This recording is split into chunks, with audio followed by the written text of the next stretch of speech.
বজ্রপাতে কিশোরগঞ্জের ভৈরবে 2 জন এবং কুলিয়ারচরে একজনের মৃত্যু হয়েছে। আজ রোববার বেলা 3টা থেকে বিকেল 4টার মধ্যে তারা বজ্রপাতে মারা যান। ময়মনসিংহের গফুরগাঁও উপজেলায় গরুচুর সন্দেহে পিটুনির 8 ঘণ্টা পর মানসিক ভারসাম্যহীন এক যুবকের মৃত্যু হয়েছে।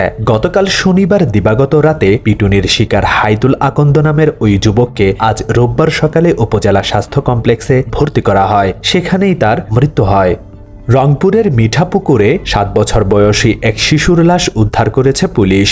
শিশুটির পরিবারের দাবি, ধর্ষণের পর শিশুটিকে হত্যা করে লাশ বালু চাপা দেওয়া হয়। এই ঘটনায় ফজলু মিয়া নামের এক ব্যক্তিকে আটক করেছে পুলিশ।